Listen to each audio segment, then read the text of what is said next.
preparativos têm início ainda no estacionamento do hotel. As equipes verificam o mapa, as coordenadas e traçam as rotas que serão seguidas. O coordenador do Rally da Safra, André De Bastiani, afirma que esse é o maior levantamento realizado pela iniciativa privada no país e, ao longo dos anos, se tornou uma referência para o agronegócio brasileiro. Os dados sobre a safrinha, tanto em produção quanto produtividade, são animadores. Essa é a 14ª edição do Rally da Safra. Todo ano a gente passa pelas principais regiões de produção agrícola do Brasil com o intuito de fazer o levantamento de safra.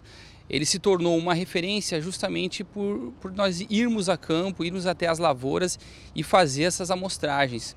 Os dados não são baseados somente em relatos de produtores ou associações. E o intuito é que a estimativa de safra ela chegue antes do término da colheita, para que todos nós que estamos envolvidos com o agro temos dados e informações para podermos nos planejarmos aí em relação à nossa atividade. A edição do Rally deste ano veio com novidades. Bom, esse ano a gente intensificou ainda mais a nossa presença de campo, então aumentamos o número de equipes, aumentamos a área percorrida. A nossa estimativa é que esse ano vamos fechar aí com 95 mil quilômetros percorridos desde janeiro até agora com o fechamento do milho safrinha. Então, de fato, a novidade desse ano é uma presença ainda mais intensa no campo, fazendo amostragens. As equipes então partem rumo às lavouras e logo chegam para começar mais um dia de trabalho no campo. Na primeira etapa do Rally 2017, as equipes técnicas percorreram os principais estados produtores de soja entre janeiro e março. A nova etapa, que avalia o milho segunda safra, começou em maio, nos estados de Mato Grosso e em Goiás. O período de avaliação foi estendido até junho, aqui no Mato Grosso do Sul e também no Paraná, para garantir uma maior precisão nas avaliações, já que houve o alongamento do ciclo da soja em algumas regiões, o que acabou atrasando o plantio do milho safrinha.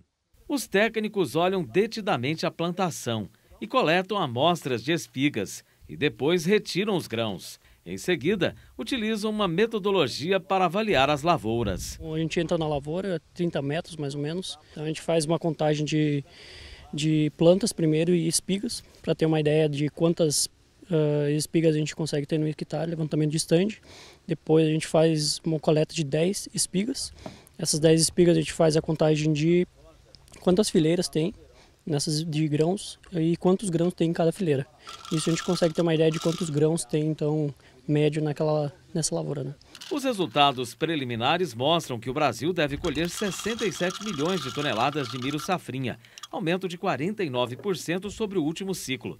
O desempenho também é quase 25% maior do que o recorde anterior. Aqui no Mato Grosso do Sul a gente consegue ver que não é uma safra excelente, a gente vê que é uma safra boa, uma recuperação do ano passado, mas a gente vê que muitas lavouras têm uma falta de enchimento de grão, na verdade, o final da ponteira, então a gente vê que ela poderia ser um pouquinho melhor, né? No Goiás Leste a gente viu que tem uma restrição de chuvas um pouco maior e danificou um pouco as lavouras, então a gente vê que o Mato Grosso está muito bem e o Goiás um pouquinho abaixo, na verdade, de produtividade. No Mato Grosso a gente viu umas lavouras muito boas, esse ano o período de chuvas foi muito bom.